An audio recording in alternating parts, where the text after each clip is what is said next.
What's up, YouTube? It is your boy JB, and we are here today with two reviews. So we'll be doing The Oval, and we will be doing Our Kind of People. Baby, that episode of Our Kind of People was really good. So you guys, next week we got a lot of shows. I know for a fact I'm doing 3 shows next week, right? Especially next Tuesday, because we got Our Kind of People. We have The Oval. Games People Play returns next Tuesday, and then also it's the series premiere of ABC's new show, which is called Queen, I believe, or is it Queens? And you guys know that that's gonna star Naturi Naughton and Brandy Norwood, Eve, and the other young lady. I don't know her name right off the top of my head, but we got that show, right? So I'm gonna watch that. I'm potentially thinking about reviewing it. We're going to watch the first episode, see how it goes, and then we'll decide from there, right? But today we are doing Our Kind of People and The Oval. So I think we're going to start up with Our Kind of People because I just finished watching Our Kind of People. So this is Our Kind of People. This is season 1. This is episode number 4. And the episode was titled, let's see what the episode was titled, you guys. It was a good ass episode when I tell you. Crabs in a gold-plated barrel. So before we get into the review, if you guys are watching this video or any other review on the channel and are not already subscribed, then I'm gonna need you guys to do me a big, huge favor. Hit that subscribe button, hit that notification bell button, like the video, share the video, and stop taking me out on this date and having me foot the bill at the end of it, right? So with that out the way, without further ado, let's discuss Our Kind of People, shall we, people? All right, you guys, so Our Kind of People, this episode, woo, this episode was good. I enjoyed it. So you guys remember in the last episode where we left off with, right? We left off with Ange going to the prison to see Nikki's dad, right? And when he came out, I was looking at him. I'm like, this dude looks so familiar. I'm like, I know who he is, but I'm like, the last time I saw him, he didn't have no dreads in his hair. And then it finally dawned on me. I'm like, he's from Hit the Floor. He played on Hit the Floor. Did he play Derek? He played Derek on Hit the Floor. I also believe he's been on Young and the Restless as well. I feel like he's been on soap operas, but I know for a fact he was from what's the name? Hit the Floor on VH1. That was my show, you guys. So Angela is talking to him. I don't know what his name is, but she was talking to him saying that Nikki needs her father, right? Especially after the year that Nikki has had. And, he says to her that, her mother would send him pictures every year of Nikki, and he knew something was off when they stopped coming. I'm like, but Nikki at this point is 17. And from the way they're talking, the mother's only been dead, a year? So that means that Nikki was 16. But, I mean, I guess, right? I get it, right? So, I guess Angela decided that with him, whatever crime he committed, right? I guess Angela felt that which I'm going to keep it real with you guys. I agree with what Angela's decision was, right? Because think about it as a parent, right? Would you want to take your kids to see their mother or father behind a prison, in a prison, right? And you guys know, I'm not judging by no means, but as a kid, I've actually been to prison. I visited a cousin and I visited an uncle, right? And I think I've told you guys this story. I've told my guys the stories, right? When you guys go to the prisons, they do so many so when you go to the prison, you drive your car to the gate. You have, especially here in Texas, I don't know how it is in the other states, but at the gate, you got to stop. You got to let your hood up. You got to let your trunk up. And then you got to get out the car so they can look in the car, make sure that nothing's in the car, make sure nothing's under. Now, the question that I always have is, what the hell am I going to put under my hood? Like, if I put something under my hood, 9 times out of 10, I'm tearing my car up because the prisons are far from, most populated city. They're in rural areas. So I'm gonna drive out about an hour or two and fuck up my car? No. And then even once they let you through that checkpoint, you go through the gate. You tell the person at the gate who you're seeing. They come out. When I was a kid, they would just do the metal detector on me. But as I got older, they would literally metal detect me and pat me down. Like, I ain't got nothing on me. Then you go in and see your person. Come back out. They don't check you again, but they definitely check your car again. I'm like, how would I get, if I didn't go in with anything, how am I coming out with something or someone? But yeah. So I get why Angela decided not to, take Nikki and put her in that kind of environment as a kid, right? So we see Angela, she goes back home, right? And she's talking to Nikki, because you guys remember Nikki is the face of Eve's crown. So she's trying to figure out what Nikki's hairstyle is going to be for the launch party of her, her flagship store, right? So then we meet Angela's friend, whose name is Tizzy, right? Now, I don't want to gender Tizzy. So for the purpose of this video, I'm going to refer to Tizzy as they and their, because I'm just not sure what Tizzy's pronouns are. So I don't want to misgender Tizzy. So I'm just going to have to, so for this, we're just going to say they and their, because I really don't want to misgender, and I don't want that happening on my channel. So Tizzy comes in, and Tizzy is just, basically talking to Angela about, being a Franklin that is all over the blogs, right? And what that actually means, because you guys know that people are thinking that Angela has ulterior motives with being a part of Franklin, which actually, I don't believe Angela has ulterior motives, but that remains to be seen, right? But let's move on, you guys. All right, you guys. So we see Teddy. He's out on a golf course, right? It's him and Quincy, right? And they're with actually his Sarunas Jackson from, you guys most notably know him from playing Dre on Insecure, or if you guys watch Games People Play, he played Marcus on Games People Play, which Games People Play returns next Tuesday night on BET. So I was like, wait a minute. He plays, I'm like, is this Marcus from Games People Play? But no, it's not Marcus. His name is LB on here, right? So they're on the golf course, right? And you guys know that Teddy is trying to buy into, or trying to get the Boston Tides, right? So this is his way in. So we also find out that the stadium that they're building, Teddy is going to name it after his brother that was killed, right? So then there are some guys that ride up on some golf carts, right? And they're talking to Teddy, about the stuff that's going on between, with his family, like, the stuff that is in the news, right, about his illegitimate daughter and Angela, right? So they feel like they should censure Teddy. I'm like, oh, okay. I don't know if that's gonna happen, right? But good luck with that one. So then we see Teddy. So Teddy is talking to Leah, right? And Teddy is basically telling Leah, like, because of your big ass mouth, we're in this position. And she says, well, I can send Angela packing. He says, that's not what I want. He says, because I already look like the deadbeat dad. So he tells her, that she needs to deal with her sister. But meanwhile, we see that Leah and Raymond are in counseling. And Raymond is like, see, that's the issue in our marriage right there. Her father. He calls and you jump up and go take the phone call. And Raymond says he wants Teddy gone. And we're going to get into that a little later, right? So then we see at the the incubator program, right? So we see a guy there, and we see this woman named Renata there, right? So Renata, she's looking down her nose at Angela.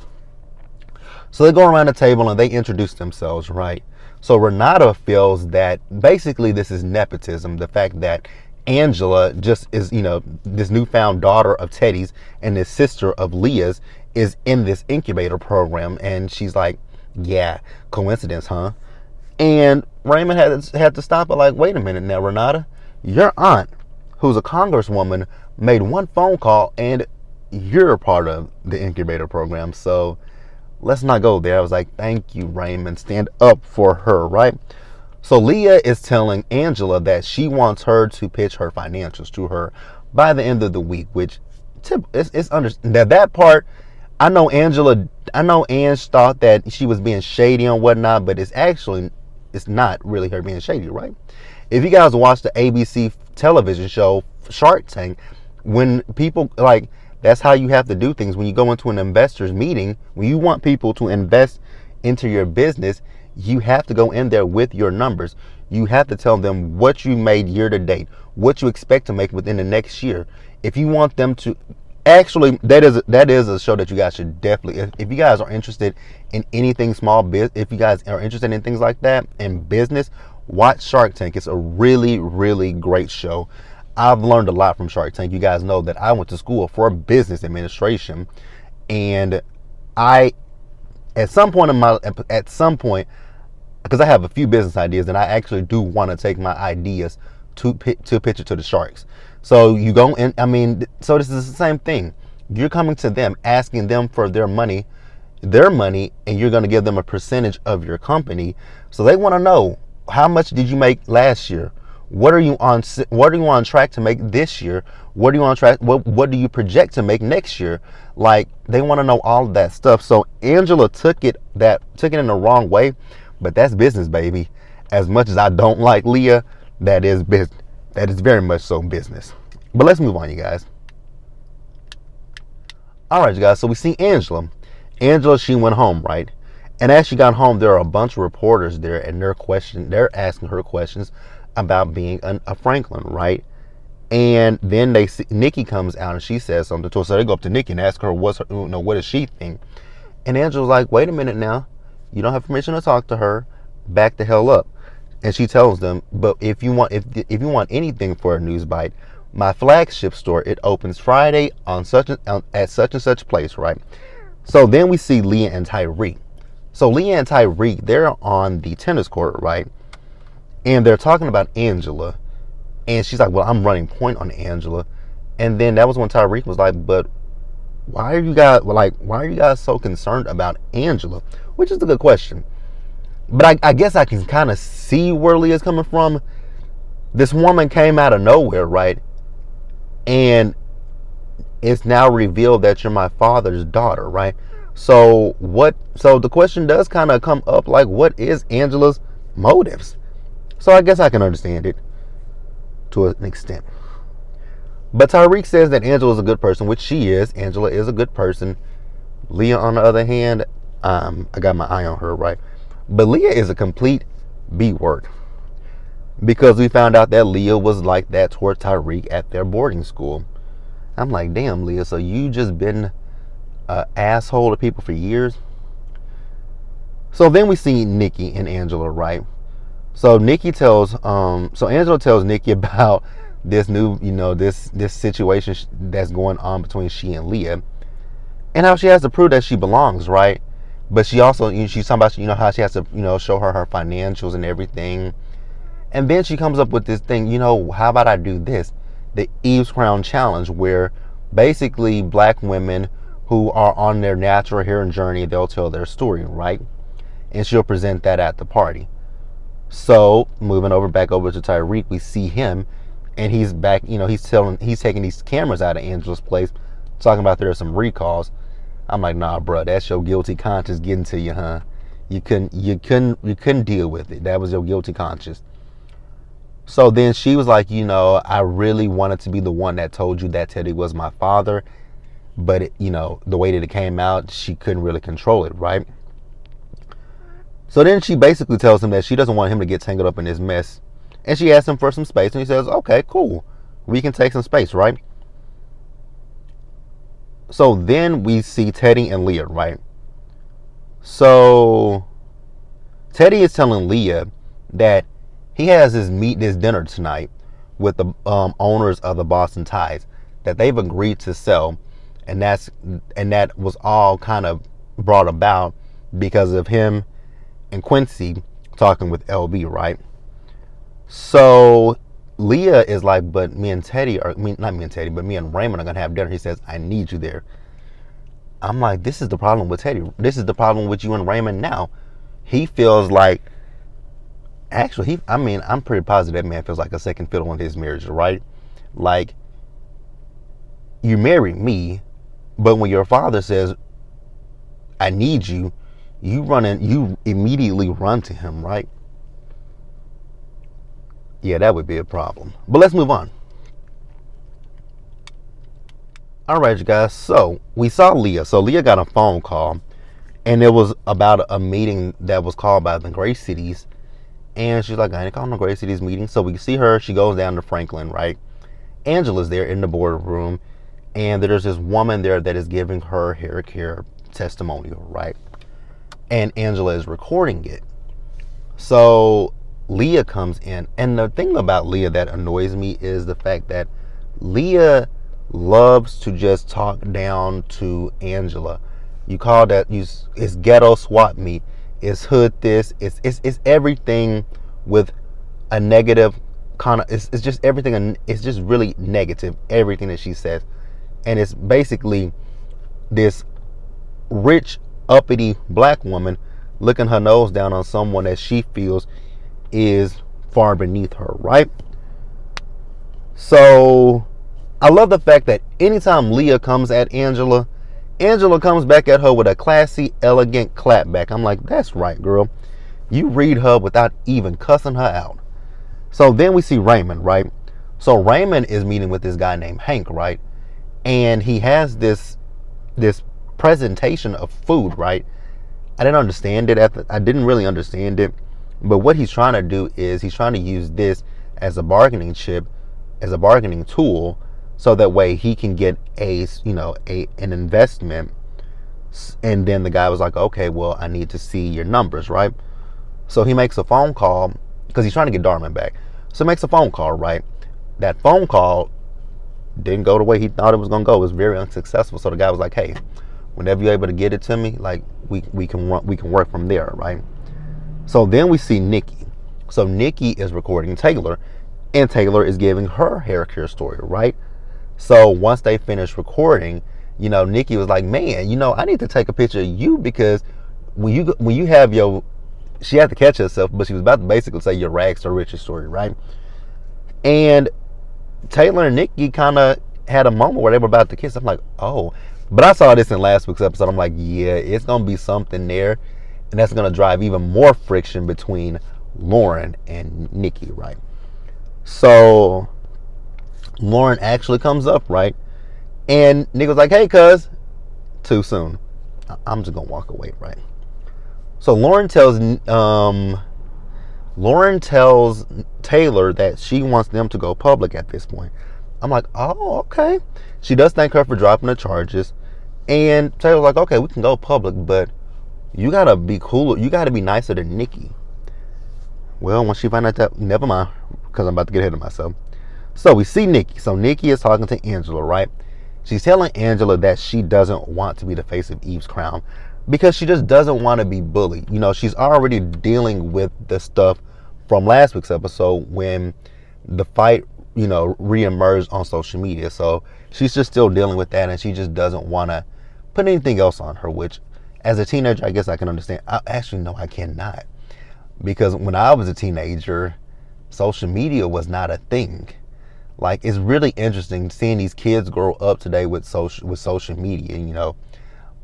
When I was a teenager, actually, my teenage years, let's think about what was around when I was a teenager. I'm aging myself, but when I was a kid, actually, and like MySpace and stuff, that's MySpace and Facebook, those things literally came around my last, actually, like MySpace, I think that was like my junior or senior. It was either my junior or senior year of high school, right? Now I know Facebook came around my senior year of high school. I remember that because nobody when I first got on Facebook, nobody knew about it.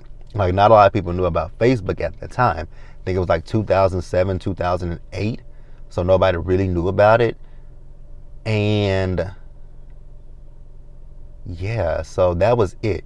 It was MySpace, it was Facebook, and it was Black Planet. That was all that was around when I was a teenager. But now you got Instagram, you got TikTok, you got Facebook, you got Twitter, you got Snapchat. Like, all this stuff that these kids have today, one around in my time. Shit, cell phones. Didn't have a smartphone. I had a flip phone. In high school, I had a flip phone. It was a Razor. So it was a blue Razor phone. What else? Like even and in school, like how these kids can be on their phones during the day. Man, you can even be on your. I can even look at my phone because the teacher will want to come up to you and take your phone and be like, huh, that's gonna be $15 to get your phone back. I wish I would pay $15 for my own property, bitch, please. And me and my teachers had it out about that every year. Gerald, you got to stop taking your phone out. You got to stop looking at me. I literally said that. Stop looking at me. But let's move on, you guys. All right, you guys. So next we see Teddy and Leah. So Leah and Teddy are having this dinner with, the owners of the Boston Tide. And the minute that man said, they say Black lives don't matter, I was like, oh, you're one of them, huh? You're a racist. So then he tries to bring up this whole situation with Angela. And me and Teddy both clocked that, like, bruh, try again.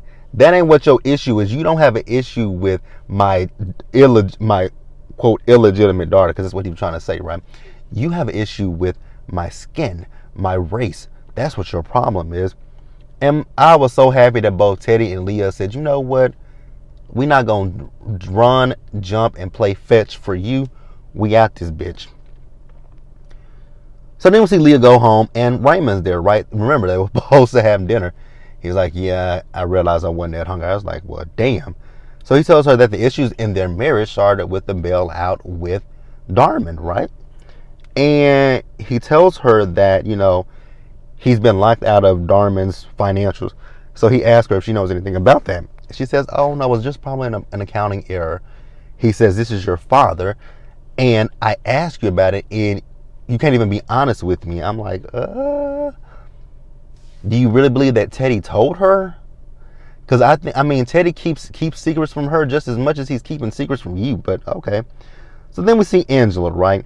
So Angela is putting a logo on the products.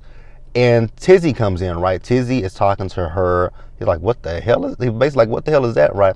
And she says Nikki doesn't want to be the face of Eve's crown. So then Tizzy's like, he was looking at Tizzy. I don't know. So backtrack. Tizzy comes in.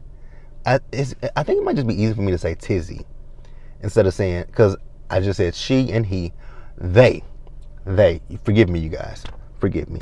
So they come in and they look at their phone, and on their phone is this video that has been posted that Leah recorded when Angela was back at Franklin when she was doing that video with that other woman, and it made it look like all Angela cares about is the money, which that's not even the case, right?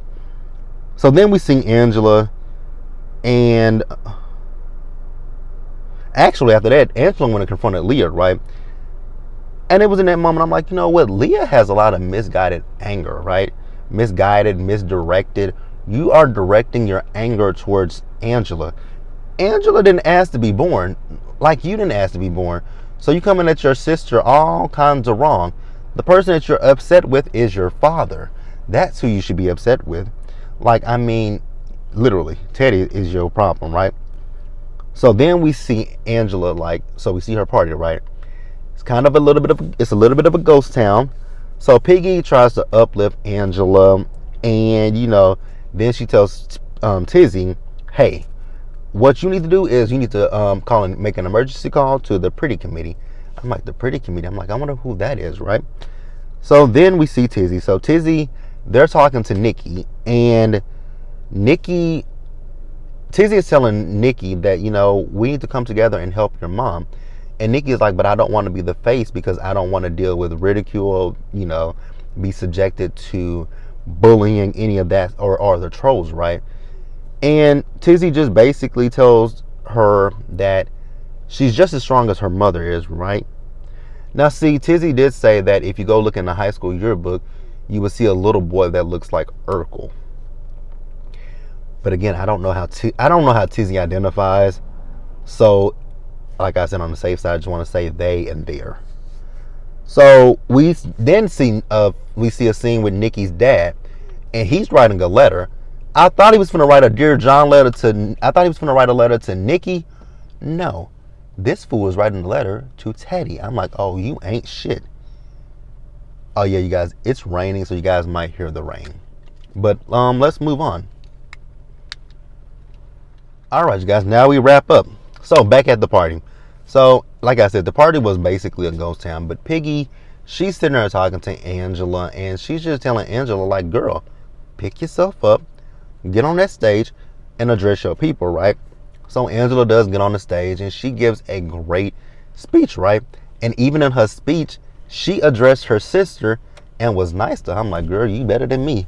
Because ain't no way in the hell I would have nothing nice and positive to say about Leah Franklin DuPont. Girl, you. Like, seriously, Leah. So, as she got off the stage, we see Tizzy comes in, and we see a whole bunch of drag queens. I was like, yes! I was here for it. I'm like, come on. I loved it. It was so fun. And it was it looked like a really, really good time. Because the queens came in and they tore the party. They turned the party up. And Nikki was Tizzy was able to get Nikki to come, right? The one thing I will say about this show is, besides all the melanin on the show, I love that. I really love the hair, right? I love the hair. I know that I've heard people say that Derek J is behind that, right? Congratulations to Derek J on that. That is a real big a congratulations to both, like, Derek J and Ms. Lawrence from Real Housewives of Atlanta. You guys remember? Technically, I hate to say it, but when you watch Real Housewives of Atlanta, especially those earlier seasons, it always looked like they used Lawrence and Derek J as accessories. Just my personal opinion. But I love, how they've come up right from that show. I love, because Lawrence, you guys know, Lawrence has been on his acting. Now, Ms. Lawrence, I don't know. I think Ms. Lawrence, I don't know how Ms. Lawrence identifies, but y'all know Ms. Lawrence has done, the Billie Holiday movie. Ms. Lawrence has also been on Star. I never watched that show. Ms. Lawrence is also, actually, Ms. Lawrence had some music with Candy. Don't know how well it did, but hey. And then Derek J was doing this, so kudos to both of them, right? So Nikki tells, did I say this? Probably didn't. So Nikki told Angela that she's decided that she will be the face of, Eve's Crown. So then we see Leah and Teddy. So Leah and Teddy are back talking to Bradley, right? So Leah tells Bradley that his concession contract is up. And he says, yeah, we're in renegotiations right now. Teddy says, nope, you're not, because our company, Darman Foods, put in a bid and outbid you. And Leah was like, we did? See? So see, Raymond, Leah doesn't know. Leah knows as much as you know, because she was caught off guard by that. But she put on a poker face, basically, like she knew about it. So what Teddy's gonna do is he's gonna create his own team, basically to cause competition, make him shell out more money. I'm like, hey, it is what it is, right? So he does end up revealing to Leah that he has Parkinson's disease, right? And then we see Tyreek. So we see that Tizzy, they come in with a bottle that Tyreek dropped off, right? And Ange runs out behind Tyreek. She talks to Tyreek. She says, I really don't want us to I don't want to put a pause on this, but I don't want to get you involved in this mess with the Franklins. And Tyreek was like, let me make that decision, right? So they kiss. And then we see Nikki and Taylor. So Taylor is telling Nikki, how proud of her she is, right? And they like lips too. So then we see Leah. So Leah is on the phone with Raymond, right? She's telling Raymond that, they went in a different direction with the Boston Tide, and she wants to celebrate. He was like, yeah, that ain't gonna happen because I'm in New York and I'm gonna stay at the penthouse. I was like, oh, the penthouse, okay.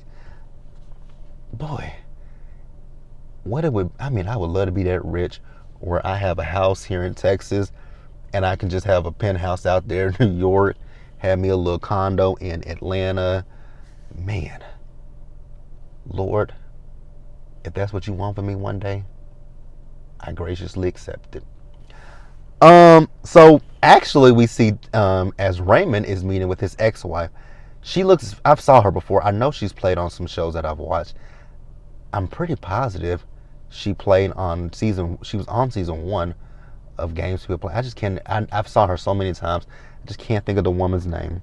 But he wants to dig up. He wants to get as much dirt on Teddy as he can, and this is his ex-wife, and she is a financial correspondent. Like I guess like from the way he was talking, it seemed like she might be like a Susie Oman, a Susie Orman, Oman. Y'all know what I'm talking about, the financial expert that gives financial advice on television. Does that show still come on? I used to watch her when I was in business school, because they would have her on, like in our business center.